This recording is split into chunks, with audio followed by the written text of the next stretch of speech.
Je souhaite la bienvenue aux Sagittaires, signe ou ascendant pour cette projection sur l'année 2019. Alors, je vous explique un petit peu brièvement ce que nous allons faire. C'est une projection de l'énergie présente sur les 6 premiers mois de l'année 2019. Énergie que vous prenez, que vous ne prenez pas, vous conservez, vous gardez votre libre arbitre, évidemment. On va procéder comme on fait habituellement, c'est-à-dire que à la fin de cette lecture, je vais apporter quelques éclaircissements ici sur la partie centrale, éclaircissements qui seront détaillés sur l'extension présente sur Vimeo. Et puis on a ici également une carte qui représente chacun des 6 mois de janvier à juin, avec uniquement des arcanes majeures, et elle représente enfin des points d'appui sur lesquels vous pouvez précisément vous appuyer, des énergies qui peuvent vous aider, qui sont présentes, qui sont là, que vous pouvez utiliser, dont vous pouvez vous servir pour naviguer à travers cette première partie de l'année 2019. Voilà un petit peu de quoi il s'agit. Alors, on va y aller. Donc, Sagittaire, projection 2019. C'est une projection, hein, d'accord? Donc, c'est extrêmement généraliste. Vous le placez en fonction, ça vous parle ou ça ne vous parle pas, et vous le placez évidemment en fonction de ce que vous vivez. Tous ceux pour qui ça ne résonne pas, ne forcez pas les choses, c'est que cette lecture n'est pas pour vous. D'accord? C'est aussi simple que ça, en fait. Alors, on va commencer. Cette première partie ici représente le thème central de cette première partie de l'année 2019. Et vous avez Vénard, le fou. Le fou, vous le voyez, c'est le numéro 0. C'est le chiffre 0. Ça veut dire que c'est le nouveau commencement. C'est un nouveau début, un nouveau commencement.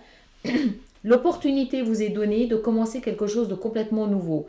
Alors, c'est pour ça que je disais, ceux pour qui ça ne résonne pas, ne forcez pas les choses, parce que au stade actuel, c'est-à-dire au moment où je fais cette lecture à la fin du mois de novembre, vous savez déjà de quoi il s'agit. Vous savez déjà que vous avez devant vous de nouvelles opportunités, vous avez devant vous, ou tout au moins une envie, ça doit monter à l'intérieur de vous, une envie de quelque chose de nouveau. Le seul truc, c'est que vous ne savez pas de quoi. Vous ne savez pas ni comment, ni quoi, ni pourquoi, ni où, mais vous savez que voilà, il y a quelque chose de nouveau qui titille, qui est installé à l'intérieur de vous. C'est une énergie qui est présente, vous la prenez, vous ne la prenez pas, c'est votre choix, c'est votre décision. C'est ce nouveau départ, c'est quelque chose qui est présent, qui va être présent, qui doit déjà être présent aujourd'hui pour certains d'entre vous, mais qui va courir a priori jusqu'à une bonne partie du début de l'année 2019. D'accord? Le fou, c'est je ne sais pas où je vais, mais j'y vais. Je me lance, je n'ai pas de boussole, je n'ai pas de carte. Souvent aussi, je n'ai pas d'appui, je n'ai peut-être pas de famille derrière moi, je n'ai pas d'associés, je n'ai rien. Ce nouveau départ, c'est moi, c'est juste moi, avec une foi incommensurable en ma capacité, en mon droit à avoir ce nouveau départ, à avoir une nouvelle chance, à avoir un nouveau début de quelque chose. C'est celui qui ne va pas forcément le partager et le dire autour de lui, parce qu'il sait peut-être que ce sera controversé, d'autant plus qu'on a ici quand même des énergies qui nous prouvent ça, qui nous montrent ça, qui nous démontrent ça. Donc il ne va pas forcément en parler, il ne va pas forcément le partager avec son entourage. Et puis de toute façon, quelque part, il s'en fiche un peu. C'est quelque chose de puissant, c'est comme une lame de fond à l'intérieur, c'est une puissance qui vous pousse vers l'avant, qui vous pousse vers quelque chose de vraiment nouveau, de vraiment... c'est comme si vous aviez une main dans le dos qui vous poussait vers quelque chose que vous ne voyez pas aujourd'hui.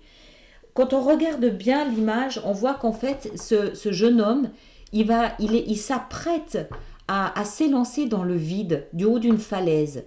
Évidemment, c'est symbolique, on est bien d'accord. Mais c'est un peu ça que ça veut dire. Ça veut dire, c'est tellement fort, il y a une attirance tellement puissante que vous ne comprenez peut-être même pas vous-même.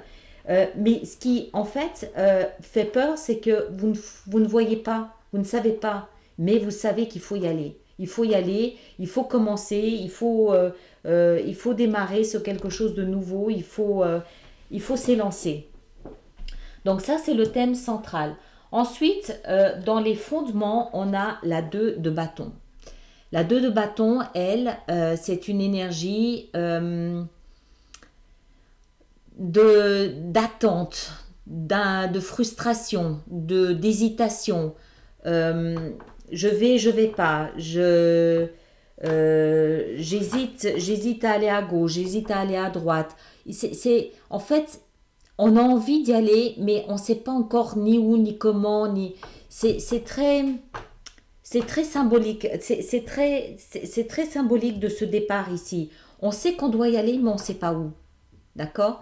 C'est aussi un petit peu comme si cette 2 de bâton, elle nous donnait l'opportunité de croire à tous les possibles. Euh, Aller à gauche, à droite, ça peut peut-être aussi vouloir dire partir à l'étranger. Ça peut peut-être aussi vouloir dire euh, je vais envisager quelque chose que je n'avais jamais envisagé auparavant. Tout est possible.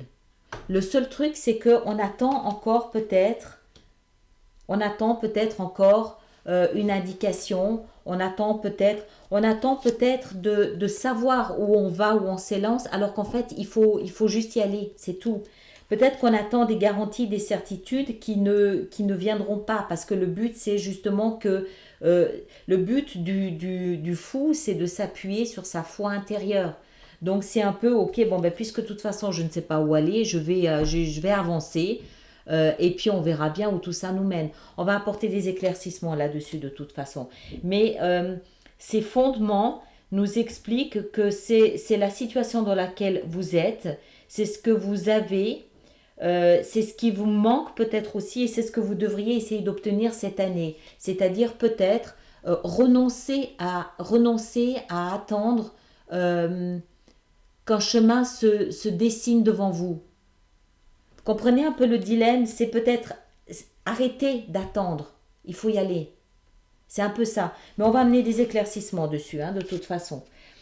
Ici en haut, c'est la position de l'aspiration. Alors, on a dans l'aspiration, c'est l'objectif qu'il faut essayer d'atteindre cette première partie de l'année. On a la 9 de bâton. La 9 de bâton, c'est elle une énergie qui nous explique que ce personnage ici, en fait, il se protège un petit peu avec ses 9 bâtons. Qu'est-ce qu'il protège? Il ne se protège pas lui parce qu'il reste vulnérable là, à travers ses 9 bâtons. Il protège une partie de son intimité. C'est-à-dire que, c'est ce que je vous disais au départ avec le fou, c'est qu'il ne va pas forcément partager ce qu'il est en train de vivre. Il va garder ça à l'intérieur de lui parce à mon avis, parce qu'il sait qu'il va être controversé. Parce qu'il sait que son projet va recevoir une pluie de critiques. Et il n'ose peut-être pas en parler, ou il sait peut-être qu'on va essayer de le convaincre de ne pas se lancer, de ne pas y aller, d'attendre. On va peut-être essayer de le convaincre d'attendre. Donc en fait, c'est pas quelqu'un qui va s'isoler socialement, comme peut faire l'ermite, c'est quelqu'un qui va conserver son petit jardin secret. Il va le conserver pour lui, c'est son espace, son intimité, et il va pas forcément laisser tout le monde entrer là-dedans, ce qui veut pas dire encore une fois qu'il n'a pas de vie sociale. On peut avoir un jardin secret, avoir cette énergie de la 9 de bâton tout en étant au beau milieu d'une foule. C'est juste il y a quelque chose à l'intérieur de lui, un petit quelque chose qui a pris racine à mon avis déjà à la fin à la fin de l'année 2018, un espoir, un quelque chose, mais encore une fois, il le garde secret, il ne va pas forcément parler. On va en rajouter, hein, de toute façon, là-dessus, n'ayez pas peur de ça. Alors, peut-être que ça a à voir avec ceci. Ça, c'est la position de la libération. C'est une énergie c'est la position de la libération et c'est l'énergie de la 8 de coupe. C'est la seule coupe que vous avez dans votre jeu. La 8 de coupe, c'est celui qui part. C'est celui qui quitte une situation, un événement, une position, parce que émotionnellement, il n'y a plus rien. D'accord?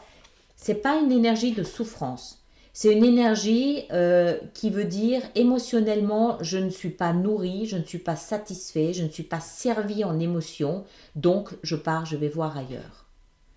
Alors, peut-être que ça a à voir avec ça, c'est fort possible. C'est fort possible. Toujours est-il qu'il y a une situation émotionnelle insatisfaisante dont vous devez vous libérer durant cette première partie de l'année 2019. D'accord? Vous la quittez. Ça, c'est la position de l'action. On a la justice. Alors, ça peut être interprété de deux façons. D'abord, pour certains d'entre vous, il peut y avoir une action en justice pour vous libérer d'un contrat de travail, d'un partenariat, d'un mariage, d'une maison, peut-être même aussi. Ça peut aussi représenter peut-être la vente d'une maison. C'est une action en justice, avec tout ce que ça peut impliquer, qui, à mon avis, implique cette 8 de coupe.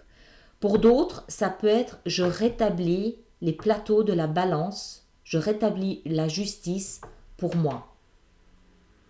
D'accord? Ce nouveau départ, c'est plus qu'un projet. C'est une nouvelle vie. Avec ces deux énergies ici, pour moi, c'est une nouvelle vie. C'est vraiment un nouveau chapitre de l'histoire de votre vie. Et vous avez, mais je pense que c'est quelque chose qui a déjà commencé un petit peu à mûrir à la fin de l'année 2018. Mais c'est quelque chose que vous avez la possibilité d'installer, de mettre en place durant toute la première partie de l'année 2019. D'accord?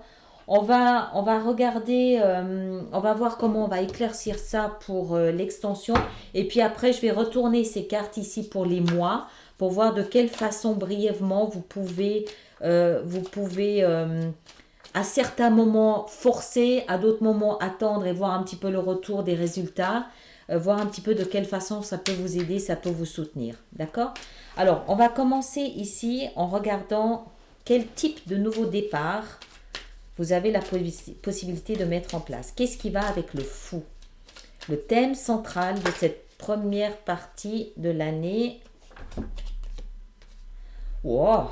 Alors, la 9, la carte des vœux et des désirs réalisés, le magicien, tous les outils en main, et la 2 de coupe. Pour certains, ça touchera surtout la sphère sentimentale amoureuse. D'accord? C'est ce que vous voulez. Donc, a priori, encore une fois, en cette fin 2018, vous savez déjà de quoi il s'agit. Mais, jonglage, j'hésite. Ça ne doit pas être facile. Même si émotionnellement vous êtes Dan, même si émotionnellement c'est fini, c'est terminé, c'est peut-être tout un pan de l'histoire de votre vie qu'on vous demande ici de quitter, de laisser derrière vous. D'accord? Donc même si émotionnellement vous êtes insatisfait, plus nourri, peut-être que de laisser 20 ans de votre vie derrière vous, c'est pas quelque chose qui se fait en claquant des doigts. C'est pas quelque chose de facile. Et c'est ce que cette 2 ici, elle nous explique. On va aller voir maintenant dans les fondements, la fondation, ce qu'il en est avec la 2 ici, la 2 de bâton. L'As. Encore une, le monde, voilà. Je crois que c'est clair. Hein? On va aller voir ici maintenant la 9 de bâton. Qu'est-ce que vous protégez, qu'est-ce que vous préservez de cette façon? Oh, la tour, voilà. Ouais, on comprend pourquoi vous vous protégez. Et encore une, la reine d'épée. L'action. Une dernière pour l'action ici. Qu'est-ce qu'on a pour cette action? Quel type d'action est-ce que c'est? Quel type de justice est-ce que c'est? La 7 de bâton. Vous vous battez pour vos principes. Encore une à l'envers. elle était à l'envers. Donc on va l'honorer dans cette position, même si j'ai pas l'habitude de lire les cartes à l'envers. La 5 de bâton. Encore une peut-être. Encore une peut-être. Le valet de denier. D'accord. Ok. Très bien. Bon, eh ben c'est du lourd, hein. Allez, on va voir maintenant mois par mois ce que ça nous donne. Donc pour le mois de janvier, nous avons l'énergie de l'empereur. D'accord? L'énergie de l'empereur. Donc une énergie forte et puissante pour ce mois de janvier. Le mois de février, nous avons le magicien. C'est là qu'a priori, tous les possibles sont réalisables. Le mois de mars, nous avons l'énergie de l'univers. Attention, ça va secouer en mars. Mais en même temps, c'est logique. Après le magicien, voilà, vous réalisez que vous avez les outils dont vous avez besoin. Vous réalisez que, je ne sais pas si vous les voyez bien comme ça, mon écran n'est pas forcément très grand. Vous réalisez que vous avez les outils qu'il faut et automatiquement vous faites ce qu'il faut avec ça. C'est la suite. Février-mars, ça va s'enrayer, d'accord? Pas s'enrayer, ça va aller ensuite. Et puis, on était au janvier, février, mars, avril. Pour le mois d'avril, on a l'énergie de l'impératrice, naissance, fécondité. Le mois de mai, on a la mort symbolique. Et le mois de juin, le chariot, la victoire. D'accord? Alors, tout ça, je vais le développer sur Vimeo aussi. Pour ceux qui s'arrêtent là, merci d'avoir été présents sur ma chaîne, je vous remercie. Merci de me laisser vos commentaires, de partager, de liker, de vous abonner si ce n'est pas déjà fait. Et puis pour tous ceux qui me rejoignent sur Vimeo, c'est le moment de vous rappeler que j'ai mis en place tout un système d'abonnement qui vous permet d'accéder aux enregistrements Vimeo à des prix que je trouve absolument corrects. Et ça vous permet d'avoir donc une extension de cette lecture ici. Ça vous donne plus de précision, plus de profondeur, plus de conseils pour ceux qui ont envie d'y aller. Ceux qui ne veulent pas, j'ai aucun problème avec ça. Chacun fait ce qu'il veut, on est bien d'accord. Donc voilà, je m'arrête là et puis je vous souhaite de passer de très belles fêtes de fin d'année. À très bientôt, merci beaucoup.